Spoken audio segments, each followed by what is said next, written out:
Hello दोस्तों, आप सभी को यूथ ग्लोबल स्टडी में स्वागत है। आज हम इस वीडियो में बिहार पुलिस के बदलते पैटर्न के अनुसार क्लास 10th का केमिस्ट्री लेकर आए हैं, जो कि बिहार पुलिस एग्ज़ाम के लिए बहुत ही इम्पोर्टेंट है। जो नया सिलेबस जो जारी किया गया है क्लास 9th और 10th का, तो 9th का सारा साइंस का क्वेश्चन करा दिया गया। अब बचा है क्लास 10th का बचा है, जिसमें आज के इस वीडियो में क्लास 10th का जितने भी केमिस्ट्री का क्वेश्चन है, जितने भी उसमें चैप्टर दिए गए हैं एनसीईआरटी के अनुसार, सारा क्वेश्चन इस वीडियो में करा दिया जाएगा। अगर ये वीडियो आपको अच्छा लगे तो लाइक, सब्सक्राइब और शेयर जरूर कीजिएगा। और आपसे यही रिक्वेस्ट है कि इस वीडियो को अधिक से अधिक लोगों तक फैलाइएगा ताकि अधिक लोगों को फ़ायदा मिल सके। और इस वीडियो में अधिक क्वेश्चन का, कम समय में अधिक क्वेश्चन का डिस्कशन करा दिया जाएगा, जो कि एग्ज़ाम के लिए बहुत ही हेल्पफुल होगा। आप देख सकते हैं कि यहाँ पे लिखा हुआ है 1 लाइनर क्वेश्चन क्लास 10th का है। तो क्लास 10th का जो पहला नंबर जो चैप्टर जो है केमिस्ट्री का, जो यानी कि रसायन विज्ञान जिसको कहते हैं, उसमें पहला चैप्टर जो है रासायनिक अभिक्रिया एवं समीकरण, पहला चैप्टर जो यही है।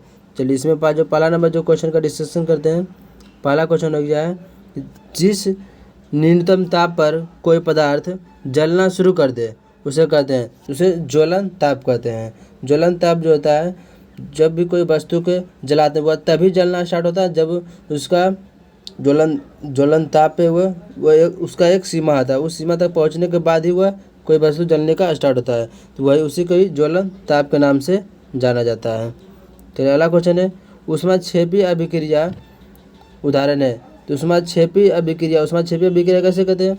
जो अभिक्रिया के फलस्वरूप ऊष्मा उत्पन्न करता है उसे ऊष्माक्षेपी अभिक्रिया कहते हैं। तो ये उदाहरण है, ये अम्ल को जब जल द्वारा तनु करना, ये क्या है? ऊष्माक्षेपी अभिक्रिया। जब अम्ल को जल के द्वारा जब तनु करते हैं तो उसे क्या आता है? हमें ऊष्मा उत्पन्न होता है। और ये दो तरह का होता है, एक ऊष्माक्षेपी होता है, एक ऊष्मा शोषित होता है। ऊष्मा शोषित होता है, अभिक्रिया कराने के लिए उससे अधिक मात्रा में ऊष्मा की आवश्यकता होती है, वह ऊष्मा को उत्पन्न नहीं करता है बल्कि अवशोषित करता है, उसे ऊष्मा शोषित कहते हैं। और जो ऊष्मा प्रदान करता है उसे ऊष्माक्षेपी कहते हैं। अलग से जो भी बात बताया जा रहा है उस पर भी ध्यान देना है। चलिए अगला क्वेश्चन है कि रासायनिक अभिक्रिया है। तो पेट्रोल का जलना क्या है? एक रासायनिक अभिक्रिया जो होता है वह दो तरह का होता है। एक रासायनिक अभिक्रिया होता है, एक रासायनिक हो गया, और एक हो गया भौतिक। एक हो गया भौतिक अभिक्रिया का। भौतिक अभिक्रिया का तो जो मिल जाए वो भौतिक अभिक्रिया, जो ना मिले वो रासायनिक अभिक्रिया। क्योंकि पेट्रोल जलने पे वो नहीं मिलेगा, लेकिन पानी का बर्फ में बदलना, फिर बर्फ का पानी बदलना, ये सब क्या है? भौतिक प्रक्रिया है। चलिए अगला क्वेश्चन देखते हैं। प्रकाश रासायनिक अभिक्रिया जो होता है वह प्रकाश का अवशोषण क्या कहलाता है? प्रकाश रासायनिक अभिक्रिया कहलाता है। प्रकाश रासायनिक अभिक्रिया जो होता है वह पेड़ पौधे में होता है, इसी के द्वारा वह भोजन की प्राप्ति करते हैं। चलिए अगला क्वेश्चन है रेडॉक्स अभिक्रिया। तो रेडॉक्स अभिक्रिया क्या होता है? जिसमें ऑक्सीकरण और अपकरण दोनों प्रकार की क्रिया होता है, उसी को रेडॉक्स अभिक्रिया कहते हैं। तो ये अपकरण और ऑक्सीकरण दोनों होता है, उसी को क्या कहते हैं? रेडॉक्स अभिक्रिया कहते हैं। चलिए अगला क्वेश्चन है, जल विद्युत अपघटन होने पर हाइड्रोजन एवं ऑक्सीजन गैसों का मोल अनुपात कितना होता है? तो हाइड्रोजन ऑक्सीजन गैस का जो मोल अनुपात जो होगा वह 2:1 होता है। चलिए अगला क्वेश्चन है, फोटोग्राफी प्लेट बनाने में किस पदार्थ का इस्तेमाल किया जाता है? तो उसमें सिल्वर ब्रोमाइड का यानी कि AgBr का प्रयोग किया जाता है। किसमें? तो फोटोग्राफी प्लेट बनाने में। इसका आंसर हो जाएगा AgBr। चलिए अगला क्वेश्चन है, द्रवीभूत पेट्रोलियम गैस का जलना किस प्रकार की अभिक्रिया है? यह एक दहन अभिक्रिया। दहन का अर्थ होता है जलना। तो द्रवीभूत पेट्रोलियम गैस का जलना किस प्रकार की अभिक्रिया? एक दहन अभिक्रिया है। चलिए अगला क्वेश्चन पे आते हैं। कॉपर सल्फेट से कॉपर को विस्थापित नहीं कर सकता है कौन? तो ये सिल्वर। Au जो होता है वह सोना का होता है। तो Au कॉपर सल्फेट के विलयन, इसका फॉर्मूला था CuSO4। ये कॉपर को इसलिए विस्थापित नहीं कर पाता है क्योंकि इसका जो अभिक्रियाशीलता जो होता है वह बहुत ही कम होता है कॉपर की अपेक्षा, इसलिए Au को ही विस्थापित कर देगा, बल्कि Cu विस्थापित नहीं होगा। चलिए अगला क्वेश्चन है, रासायनिक अभिक्रिया में के बाद क्या अपरिवर्तित रहता है? तो रासायनिक अभिक्रिया के बाद द्रव्यमान जो होता है वह अपरिवर्तित, द्रव्यमान में कोई परिवर्तन नहीं होता है। तो इसका हो जाएगा द्रव्यमान। चलिए अगला क्वेश्चन है, वसायुक्त खाद्य पदार्थों को सड़ने से बचाने के लिए किस पदार्थ का उपयोग करते हैं? उसमें एंटीऑक्सीडेंट मिला देते हैं। एंटीऑक्सीडेंट मिला देने के बाद वसायुक्त पदार्थ जो है वह सुरक्षित रहता है, वह अधिक समय तक उसको खाने में प्रयोग कर सकते हैं। चलिए अगला क्वेश्चन है, रासायनिक अभिक्रिया को कैसे व्यक्त किया जाता है? तो रासायनिक अभिक्रिया को एक समीकरण के द्वारा व्यक्त किया जाता है। किसके द्वारा? तो समीकरण के द्वारा। अगला क्वेश्चन है, अपकारक है तो H2S क्या अपकारक है? अपकारक क्या है? यानी कि इसमें ऑक्सीजन की मात्रा इसमें नहीं होता, तो उसी क्या कहते हैं? अपकारक। अगर जो इसमें ऑक्सीजन का मात्रा जो रहता, जैसे हो गया H2O, अगर जो H2O रहता है तो ये क्या हो जाता है? ऑक्सीकारक हो जाता है, लेकिन अपकारक जो हो जाएगा H2S हो जाएगा। तो अगला क्वेश्चन है, भोजन का पाचन एक अभिक्रिया है या ऑक्सीकरण अभिक्रिया? भोजन का पाचन कौन सी अभिक्रिया आता है? वह एक ऑक्सीकरण अभिक्रिया था। ऑक्सीकरण अभिक्रिया के द्वारा ही हमें ऊर्जा की प्राप्ति होती है। चलिए अगला क्वेश्चन है, किसी पदार्थ का उपचयन होता है तो यदि उसमें ऑक्सीजन की वृद्धि हुई हो। अगर कोई पदार्थ में उपचयन तभी होगा जब उसमें क्या था? ऑक्सीजन की मात्रा बढ़ जाता है। अगला क्वेश्चन है कि श्वसन कैसी अभिक्रिया है? तो श्वसन जो है एक ऊष्माक्षेपी अभिक्रिया, क्योंकि जो भोजन का जो अपघटन जो होता है वह श्वसन के द्वारा जब सांस लेते हैं तो ऑक्सीजन का उसको तोड़ने का काम करता है, जिससे हमें क्या मिलता है? ऊष्मा मिलता है, यानी कि ऊष्माक्षेपी अभिक्रिया कहलाता है। अगला क्वेश्चन है, बर्फ के गलन पर जल का बनना कौन सा अभिक्रिया होती है? भौतिक परिवर्तन होगा। कौन सा? तो भौतिक परिवर्तन हो जाएगा। चलिए अगला क्वेश्चन है, 4NH3 यानी कि अमोनिया 5 अणु ऑक्सीजन से जब रिएक्शन करेगा तो 4NO + 6H2O, तो ये उदाहरण है। तो यह एक उपचयन और अपचयन यानी कि रेडॉक्स अभिक्रिया का उदाहरण है। तो ये जो हो जाएगा रेडॉक्स अभिक्रिया का उदाहरण हो जाएगा। चलिए अगला क्वेश्चन है कि Na2SO4 यानी सोडियम सल्फेट का जब बेरियम क्लोराइड यानी कि BaCl2 का से अभिक्रिया कराते हैं तो BaSO4 + 2NaCl अभिक्रिया है। तो यह क्या? द्विविस्थापन अभिक्रिया है, यानी कि सोडियम जो है निकल कर क्लोरीन के साथ चल गया और सल्फेट जो है वह बेरियम के साथ चला गया। तो ये दोनों अलग अलग जगह पे चल गया है, तो यानी कि यह द्विविस्थापन अभिक्रिया है। और आयनों का आदान प्रदान भी द्विविस्थापन अभिक्रिया के नाम से भी जाना जाता है। चलिए अगला क्वेश्चन है, तेल के नमूने को लंबे समय तक ताज़ा रखने के लिए किस गैस प्रयुक्त की जाती है? तो हीलियम और नाइट्रोजन का। जो चिप्स वगैरह जो होता है उसमें चिप्स के मुलायम नहीं होता है, वो क्या रहता है? सही रहता है, कि तो उसमें नाइट्रोजन गैस का प्रयोग किया जाता है। और तेल के जो नमूने जाते हैं उसको लंबे समय तक जो ताज़ा रखना, तो उसमें या तो हीलियम या फिर नाइट्रोजन मिला दिया जाता है। तो पहला नंबर जो चैप्टर रासायनिक जो अभिक्रिया जो है वह समाप्त हो गया है। अगला जो चैप्टर जो है 2 नंबर चैप्टर जो है वह आम्ल और क्षार है। आम्ल और क्षार ये दूसरा नंबर चैप्टर है। आम्ल क्या होता है? ये स्वाद में खट्टा होता है। क्षार जो होता है वह स्वाद में जो होता है वह कड़वा होता है। और जब दोनों को जब मिला देते हैं तो उससे क्या बनता है? लवण बनता है। चलिए इसमें क्वेश्चन का डिस्कशन करते हैं। पहला नंबर क्वेश्चन हो गया H2SO4। तो H2SO4 क्या एक अम्ल है, यानी कि H2SO4 क्या है? अम्ल है। तो इसको किस नाम से इसका जो नाम जो होता है वह सल्फ्यूरिक अम्ल होता है। HNO3 जो है यह भी क्या है? एक अम्ल है, यह एक नाइट्रिक अम्ल है। चलिए अगला क्वेश्चन आते हैं, KOH। तो KOH है तो KOH क्या है? एक भस्म है, यानी कि यह एक क्षार है। तो KOH क्या है? भस्म है। इसका नाम है जो पूछा जाए तो इसका पोटेशियम हाइड्रोक्साइड होता है। चलिए अगला क्वेश्चन है, CaOH का होल 2। तो CaOH का होल 2 यह भी क्या है? एक भस्म है। इसे बुझा हुआ चूना के नाम से भी जाना जाता है। इसका रासायनिक नाम जो पूछा जाए तो कैल्शियम हाइड्रोक्साइड होता है। चलिए अगला क्वेश्चन है, MgCl2। तो MgCl2 क्या है? एक लवण है, यानी कि मैग्नीशियम क्लोराइड है। इसका नाम पूछा जाएगा तो मैग्नीशियम क्लोराइड होता है। चलिए अगला क्वेश्चन है, जल में घुल जाने वाले भस्म को कहते हैं? तो जल में घुले हुए जो भस्म जो होता है उसे क्षार के नाम से जाना जाता है, उसे क्षार कहते हैं। तो अगला क्वेश्चन है, कौन सा लवण रवा जल के साथ नहीं रहता है? तो बेकिंग सोडा जो होता है वह रवा जो जल होता है उसके साथ वह नहीं रहता है। अगला क्वेश्चन है, 4 pH मान वाले विलयन होगा। तो 4 pH मान वाला विलयन कैसा होगा? अम्लीय होता है। ये जो स्केल जो होता है वह 0 से लेकर इसका 14 तक स्केल पर ये दर्शाया जाए। जो बीच में रहता है 7 पर जो रहता है वह उदासीन रहता है। इससे जो कम रहेगा वह अम्ल कहलाएगा और इससे जो अधिक रहेगा वह क्षार कहलाएगा। यही इसका कॉन्सेप्ट है। चलो अगला क्वेश्चन देखते हैं, नीले लिटमस को लाल कर देने वाले विलयन का pH मान हो सकता है? तो वो उसका pH मान जो होगा 7 से कम ही होगा, यानी कि 6 यहाँ पे दिया होता है, ऑप्शन नंबर 6 है तो 6 हो जाएगा। तो अगला क्वेश्चन है लाइम जूस है, तो लाइम जूस क्या है, एक अम्लीय है, लाइम जूस का एक प्राकृतिक अम्लीय है। तो अगला क्वेश्चन है सिरका में पाए जाने वाला अम्ल कौन सा था, सिरका में एसिटिक अम्ल पाया जाता है, सिरका में क्या पाया जाता है, एसिटिक अम्ल पाया जाता है। पूछेगा टमाटर में, तो टमाटर में जो हो जाएगा उसमें ऑक्जेलिक अम्ल पाया जाता है। और जो नींबू में जो पूछा जाएगा उसमें सिट्रिक अम्ल पाया जाता है। जो इमली में जो पूछा जाएगा इमली में, तो इसमें टार्ट्रिक अम्ल पाया जाता है। चलिए अगला क्वेश्चन पढ़ते हैं, मानव पेट में पाए जाने वाले अम्ल होता है, तो मानव पेट में जो होता है वह HCl यानी कि हाइड्रोक्लोरिक अम्ल पाया जाता है। चलिए अगला क्वेश्चन है कि pH की परिभाषा होता है, तो pH की जो परिभाषा जो होता है वह -log(H+1), यही क्या होता है, pH की मात्रा को दर्शाता है। pH का जो फुल फॉर्म जो पूछा जाता है, pH का जो फुल फॉर्म जो होता है पॉइंट ऑफ हाइड्रोजन होता है, यानी कि जो हाइड्रोजन की कितनी मात्रा है। चलिए अगला क्वेश्चन है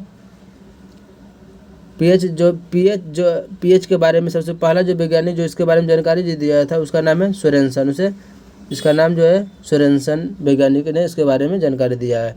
चलिए अगला क्वेश्चन उदासीन विलयन यानी कि H+ का मान होता है 10⁻⁷ के बराबर। 10⁻⁷ का मतलब होता है यानी जिसका pH मान क्या है, इसका pH मान 7 के बराबर थी, 7 जिसका pH मान तो वो क्या था, उदासीन होता है। चलिए अगला क्वेश्चन है बैटरी में उपयोग होने वाला अम्ल होता है, तो बैटरी में सल्फ्यूरिक अम्ल का प्रयोग किया जाता है जिसका सूत्र होता है H2SO4 होता है।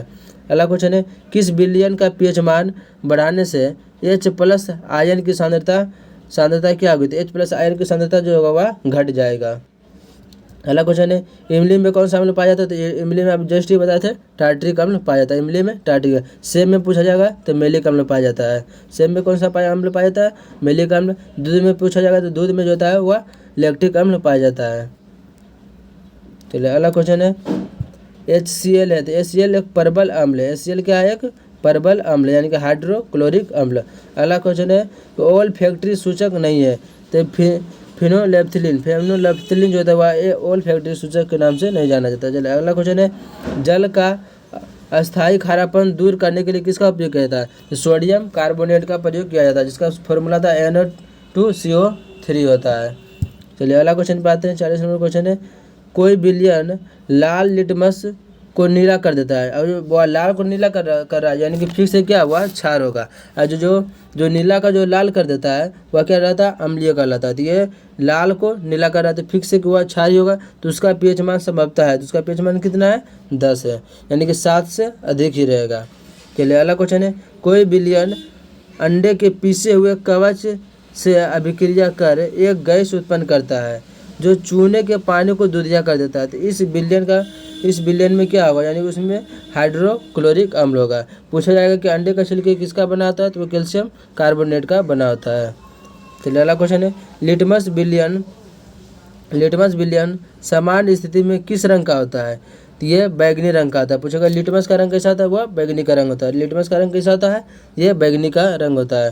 अगला क्वेश्चन है कौन सा तत्व सभी अम्लों में निश्चित रूप से उपस्थित होता है, तो यह है हाइड्रोजन, जिसे आप लिखते हैं HCl हाइड्रोक्लोरिक अम्ल, यहाँ पर भी हाइड्रोजन है। आप जो लिखिएगा H2SO4 सल्फ्यूरिक अम्ल, तो यहाँ पर भी हाइड्रोजन है। आप लिखते हैं नाइट्रिक अम्ल HNO3, तो यहाँ पर भी क्या है, हाइड्रोजन है। तो हर एक अम्ल में हाइड्रोजन उपस्थित रहता है।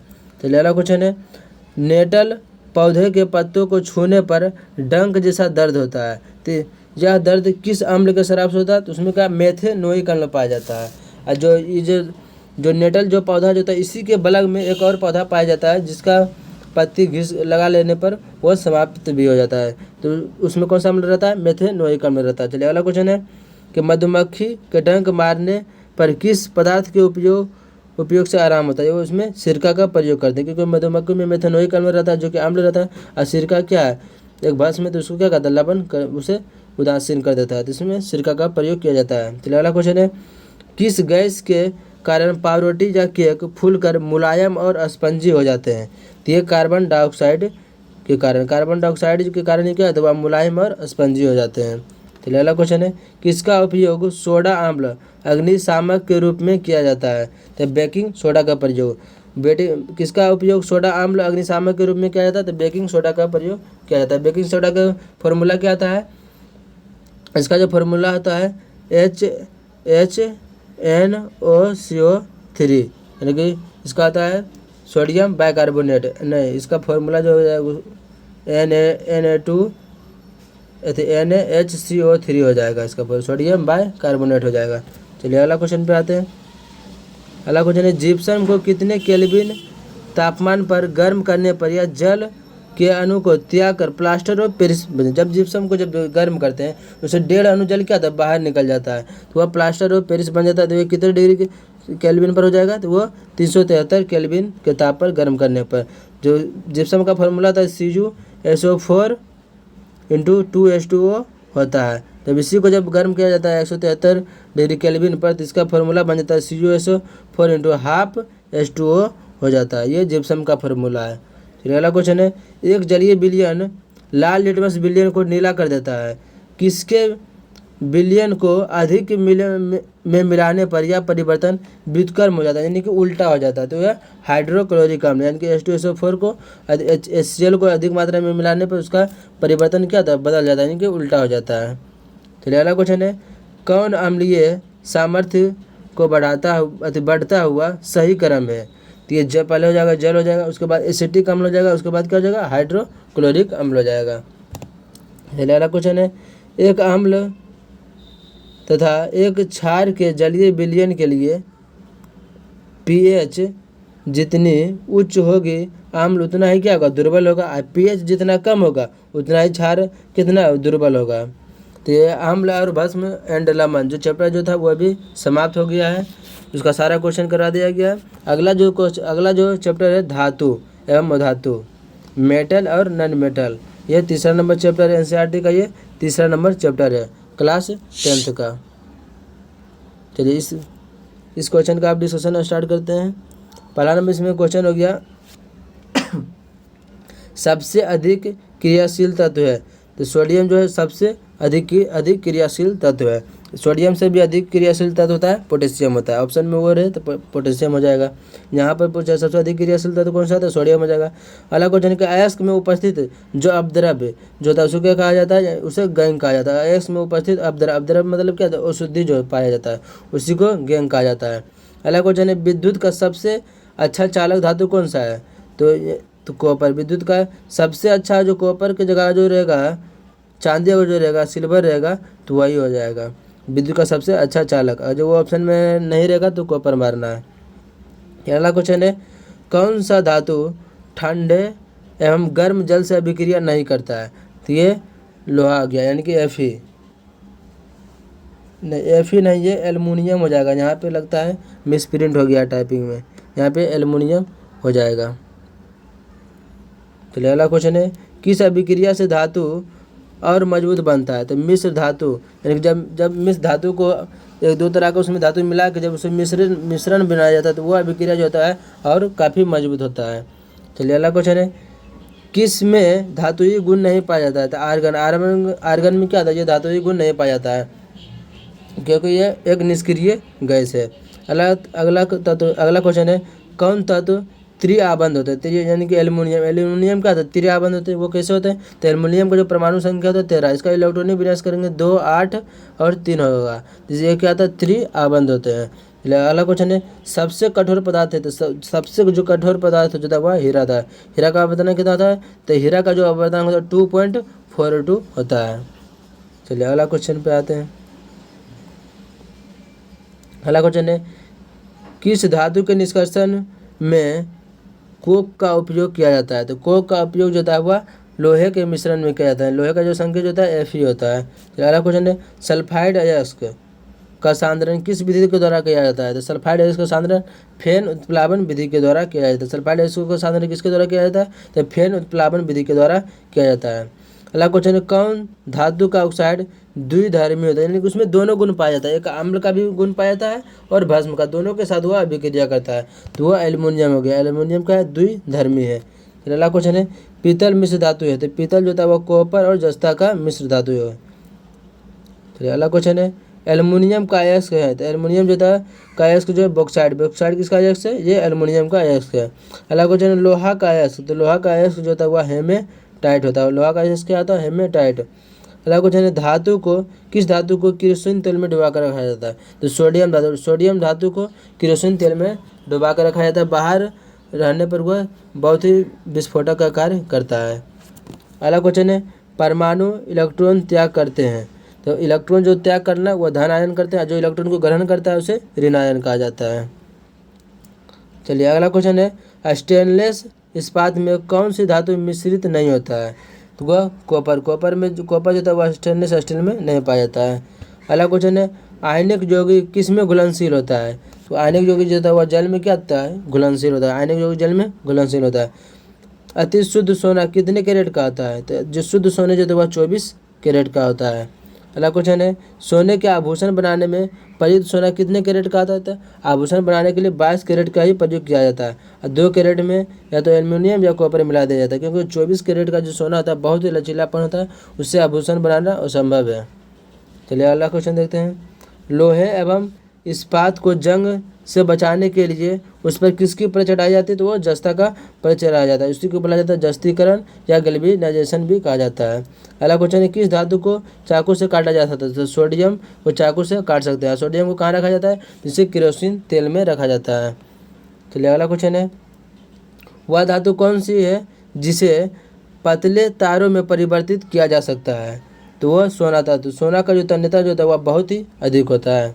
अगला क्वेश्चन है पारे के अतिरिक्त अन्य कौन सी धातु कमरे के तापमान पर तरल अवस्था में पाया जाता है? तो गैलियम जो था कमरे के तापमान पर तरल अवस्था में पाया जाता है। पारा भी तरल अवस्था में पाया जाता है और गैलियम भी पाया जाता है। और धातु पूछा जाएगा तो धातु में होता है ब्रोमीन, जो कि कमरे के ताप पर द्रव अवस्था में पाया जाता है।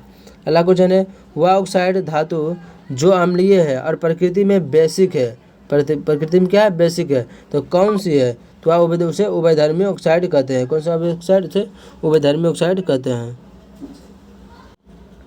अगला क्वेश्चन है कि हवाई जहाज बनाने में इस्तेमाल किए जाने वाली धातु कौन सी है? तो इनसे एल्युमिनियम का प्रयोग किया जाता है, क्योंकि एल्युमिनियम जो है एक हल्का धातु होता है, इसका चादरा बनाने में बहुत ही उपयोगी होता है। अगला क्वेश्चन है आयरन तथा भाप की लंबे समय तक अभिक्रिया से आयरन का कौन सा ऑक्साइड प्राप्त होता है?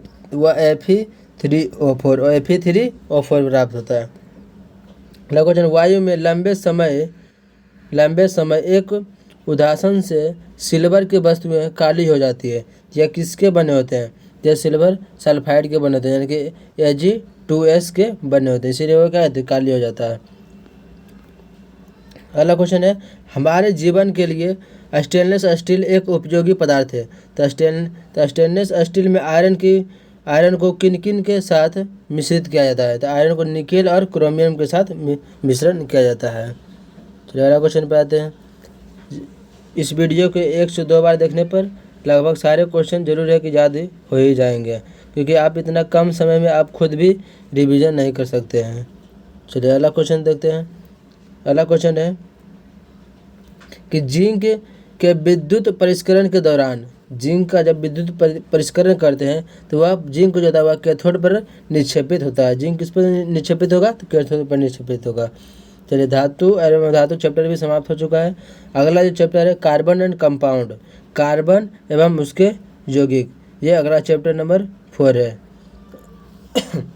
तो आज के इस वीडियो में सारे केमिस्ट्री का क्वेश्चन 10th का समाप्त ही कर दिया जाएगा। चलिए अगला क्वेश्चन है एकल बंद वाले हाइड्रोकार्बन कहलाते हैं। तो से एकल बंद वाला हाइड्रोकार्बन को, ये गलत दिया हुआ है, ये संतृप्त हाइड्रोकार्बन कहलाते हैं। एकल बंद वाला जो हाइड्रोकार्बन जो होता है वो संतृप्त कहलाते हैं, और द्विबंध वाले जो हाइड्रोकार्बन होता है उसको असंतृप्त कहा जाता है। द्विबंध वाले हाइड्रोकार्बन को वो संतृप्त कहा जाता है, यानी कि ये उल्टा हो गया है, ये इसका हो जाएगा, ये आंसर इसका हो जाएगा। फिर अगला क्वेश्चन है एल्किन। तो एल्किन का जो सामान्य सूत्र जो होता है वह CnH2n होता है। एल्किन का सामान्य सूत्र क्या आता है? CnH2। ये क्या है? एक वो संतृप्त हाइड्रोकार्बन का उदाहरण है। चलिए अगला क्वेश्चन है एल्काइन। एल्काइन का जो सामान्य सूत्र होता है CnH2n -2 होता है, और एल्किन का जो पूछा जाएगा तो CnH2n +2 होता है। ये जो है संतृप्त हाइड्रोकार्बन का उदाहरण है, ये वो संतृप्त हाइड्रोकार्बन का। चलिए अगला क्वेश्चन आते हैं प्रोपेनोन में क्रियाशील मूलक जो होता है वह CO होता है। प्रोपेनोन में क्रियाशील मूलक क्या होता है? CO होता है। अगला क्वेश्चन है एल्कोहल ग्रुप में कौन सा अनुलग्न जोड़ा होता है? तो एल्कोहल में जो होता है वह OH होता है। एल्कोहल का फॉर्मूला क्या था? C2H5OH होता है। तो इसमें कौन सा जोड़ा आ रहा है? OH आ रहा है, तो यहाँ पे हो जाएगा OH हो जाएगा। अगला क्वेश्चन है कार्बोजिलिक ग्रुप किसके साथ अभिक्रिया कर एस्टरीफिकेशन अभिक्रिया देता है? तो ये एल्कोहल के साथ है।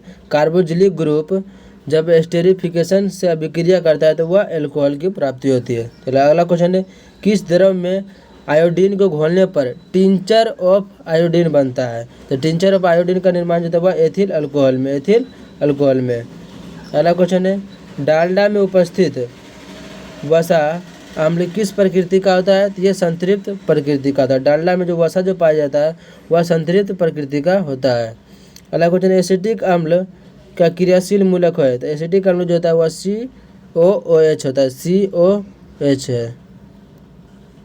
अगला क्वेश्चन है C5H12 अणुसूत्र के लिए कुल श्रृंखला समावयवों की संख्या कितना होगा? तो इसमें जो होगा वह 3 हो जाएगा। कितना होगा? 3 हो जाएगा। फिर अगला क्वेश्चन है कैल्शियम कार्बाइड जल से अभिक्रिया करता है तो वह कैल्शियम कार्बाइड जब जल से अभिक्रिया करता है तो वह एथाइन नहीं बल्कि एसिटिलीन गैस का निर्माण होगा, या फिर इसी का नाम होता है एथाइन। तो अगला क्वेश्चन है वेल्डिंग में इस्तेमाल होने वाला जो धातु जो होता है वह एसिटिलीन धातु होता है। वेल्डिंग में किसका प्रयोग किया जाता है? एसिटिलीन का प्रयोग होता है। अगला क्वेश्चन है बायोगैस का मुख्य घटक इसका मीथेन होता है। CNG का भी मुख्य घटक जो होता है मीथेन होता है। फिर अगला क्वेश्चन है बेंजीन का सामान्य सूत्र होता है C6H6 होता है, C6H6 होता है। अगला क्वेश्चन है सिरका में एसिटिक अम्ल कितना प्रतिशत रहता है? तो 6 से 8% पाया जाता है। सिरका में एसिटिक अम्ल कितना रहता है? 6 से 8%। अगला क्वेश्चन है एल्काइल ग्रुप किससे बना होता है? यह एल्केन से बना होता है। एल्काइल ग्रुप किसके बना होता है? ये एल्केन का बना होता है। अगला क्वेश्चन है कार्बन के किस अपरूप में मुक्त इलेक्ट्रॉन पाए जाते हैं? तो ग्रेफाइड। कार्बन का जो अपरूप होता है ग्रेफाइड में मुक्त इलेक्ट्रॉन पाए जाते हैं। अगला क्वेश्चन है एथिलीन में उपस्थित कुल बंधों की संख्या कितनी होती है? तो एथिलीन में 6 बंध पाए जाते हैं। अगला क्वेश्चन है एथीन के जलयोजन से बना यौगिक कौन सा है? तो एथीन के जलयोजन से जो यौगिक बनता है C2H5OH होता है। अगला क्वेश्चन है ब्यूटेन का उच्च किसके समजात होता है? तो ब्यूटेन का जो उच्च जो होता है वह पेंटेन के समजात होता है। अगला क्वेश्चन है एसीटोन का IPAक नाम जो होता है वह प्रोपेनॉन होता है। एसीटोन का IPAक नाम क्या था? प्रोपेनॉन होता है। चलिए अगला क्वेश्चन पे आते हैं। अगला क्वेश्चन है सहसंयोजक यौगिक विद्युत के साथ किस प्रकार का व्यवहार करते हैं? या दुर्बल चालक के जैसा बर्बाद करते हैं। सहसंयोजक यौगिक जो होता है वह विद्युत के साथ दुर्बल चालक के जैसा व्यवहार करता है। अगला क्वेश्चन CNG का जो मुख्य घटक जो होता है वह क्या होता है? मीथेन होता है। बायोगैस का भी मुख्य घटक क्या होता है? मीथेन होता है। लेकिन LPG का जो पूछेगा तो प्रोपेन और ब्यूटेन होता है। अगला क्वेश्चन है साबुन बनाने की प्रक्रिया का सह उत्पाद जो होता है वह क्या कहलाता है? वह क्या है? तो वह ग्लिसरॉल होता है, ग्लिसरॉल होता है। अगला क्वेश्चन है साबुन के अणु में होता है तो जलरागी शीर्ष तथा जल विरागी पूछ। जलरागी शीर्ष होता है और जल विरागी जो होता है वह पूछ होता है, यानी दोनों इसमें प्रेजेंट रहता है। अगला क्वेश्चन है सिरका 1 बिलियन है तो जल में 5 से 8% एसिटिक अम्ल का। जल में कितने? तो 5 से 8% एसिटिक अम्ल का है। चलिए यह भी चैप्टर समाप्त हो चुका है। अगला जो चैप्टर है तत्वों का वर्गीकरण है, ये लास्ट चैप्टर है। चलिए इसका भी डिस्कशन कर ही लेते हैं। पहला नंबर क्वेश्चन हो गया कि वर्ग 13 से 18 तक वाले तत्व को कहते हैं जिसे P ब्लॉक के नाम से जाना जाता है। वर्ग 13 से वर्ग 18 तक के तत्व को P ब्लॉक के नाम से जाना जाता है। इसमें खासकर पीरियोडिक टेबल के बारे में जानकारी प्राप्त करना है। अगला क्वेश्चन है सबसे क्रियाशील हैलोजन है तो वह फ्लोरीन होता है, यानी कि F। सबसे क्रियाशील हैलोजन कौन सा है? तो वह फ्लोरीन है। अगला क्वेश्चन है ग्रुप 17 के तत्व कहे जाते हैं उसे हैलोजन के नाम से जाना जाता है। ग्रुप 17 के तत्व को हैलोजन के नाम से जाना जाता है और ग्रुप 18 के तत्व को निष्क्रिय के नाम से जाना जाता है, निष्क्रिय बोल सकते हैं। फिर अगला क्वेश्चन है आवर्त सारणी में प्रत्येक दीर्घ आवर्त में तत्वों की संख्या होती है। आवर्त सारणी में प्रत्येक दीर्घ आवर्त, यहाँ पूछ रहा है दीर्घ आवर्त में तत्वों की संख्या जो होता है वह 18 होता है। अगला क्वेश्चन है, आवर्त सारणी का अंतिम ग्रुप के सदस्य कैसे होते हैं? वह अक्रिय गैस होते हैं। अक्रिय गैस या निष्क्रिय गैस इसको बोल सकते हैं। चलिए अगला क्वेश्चन है, सिलिकॉन एवं जर्मेनियम कैसे तत्व है? तो सिलिकॉन और जर्मेनियम जो होता है वह एक उपधातु। सिलिकॉन जर्मेनियम कैसा है? उपधातु तत्व। अगला क्वेश्चन है, 10 परमाणु संख्या वाले तत्व की संयोजकता होता है। तो 10 जो परमाणु जो जिसका संख्या था, जिसका इलेक्ट्रॉनिक विन्यास करेंगे 2 8, जिसका संयोजकता कितना हो जाएगा? 0 हो जाएगा। तो इसका 0 हो जाएगा। ये क्या है? एक निष्क्रिय गैस या फिर अक्रिय गैस है। चलिए अगला क्वेश्चन है, कौन ऑक्साइड सबसे अधिक भास्मिक होता है? तो K2O यानी कि पोटेशियम ऑक्साइड जो होता है वह सबसे अधिक भास्मिक होता है। अगला क्वेश्चन है, किस तत्व में संयोजी इलेक्ट्रॉन की संख्या सबसे अधिक होता है? तो P, जो P वर्ग का जो तत्व जो होता है P ब्लॉक का, उसमें जो संयोजी तत्व का किस तत्व में संयोजी इलेक्ट्रॉन की संख्या सबसे अधिक होता है? तो P में होता है। अगला क्वेश्चन है, आवर्त सारणी के ग्रुप 2 के तत्व कहलाते हैं। तो ग्रुप 2 के जो तत्व जो क्षारीय मृदा कहा जाता है, क्षारीय मृदा धातु कहलाते हैं। आवर्त सारणी में ग्रुप 2 के तत्व क्षारीय मृदा धातु कहलाते हैं। अगला क्वेश्चन है, कौन सा तत्व इलेक्ट्रॉन त्याग नहीं करता है? तो ये लोहा जो तो इलेक्ट्रॉन का त्याग नहीं करता है। अगला क्वेश्चन पे आते हैं। अगला क्वेश्चन है, आवर्त सारणी में कुल आवर्त की संख्या कितना है? तो आवर्त की संख्या जो है 7 है। और वर्ग का संख्या जो पूछा जाएगा तो वर्ग की संख्या कितना हो जाएगा? 18 हो जाएगा। अगला क्वेश्चन है, त्रिक सिद्धांत यानी कि त्रिक सिद्धांत किसके द्वारा दिया गया? ये डोबे-नायरन के द्वारा दिया गया था, डोबे-रायनल के द्वारा। अगला क्वेश्चन, ग्रुप 18 के तत्व संयोजी इलेक्ट्रॉन की संख्या कितना होता है? इसका 8 होता है। ग्रुप 18 के तत्व संयोजी जो इलेक्ट्रॉन जो होता है, वैलेंस इलेक्ट्रॉन जो होता है उसका 8 होता है। अगला क्वेश्चन पे आते हैं, सबसे बड़ा और पहला आयनीकरण ऊर्जा कौन सा है? वह लिथियम है। सबसे बड़ा पहला आयनीकरण ऊर्जा जो है वह लिथियम है। अगला क्वेश्चन है, आधुनिक आवर्त सारणी में तत्वों के वर्गीकरण का आधार क्या है? तो परमाणु संख्या, क्योंकि आधुनिक आवर्त सारणी को जो है परमाणु संख्या के अनुसार सजाया गया बढ़ते क्रम में। इसका जो आधार क्या है? परमाणु संख्या है। अगला क्वेश्चन है, कौन सबसे भारी धातु है? तो ओस्मियम। सबसे भारी धातु जो पूछा जाएगा ओस्मियम हो जाएगा, या फिर दूसरा नंबर हो जाएगा प्लेटिनम। अगला क्वेश्चन है, कौन सबसे हल्की धातु है? तो लिथियम जो है वह सबसे हल्की धातु है। अगला क्वेश्चन है, सबसे हल्का तत्व कौन सा है? तो हाइड्रोजन। सबसे हल्का तत्व जो पूछा जाएगा हाइड्रोजन। भविष्य का ईंधन भी पूछा जाएगा तो हाइड्रोजन। आवारा तत्व भी हाइड्रोजन को ही कहा जाता है। चलिए अगला क्वेश्चन पे आते हैं, कौन तत्व का सबसे उपयोगी गुण होता है? तो परमाणु संख्या जो होता है वह तत्व का सबसे उपयोगी गुण होता है। अगला क्वेश्चन है, पारा का मुख्य अयस्क क्या होता है? तो सिनेबार।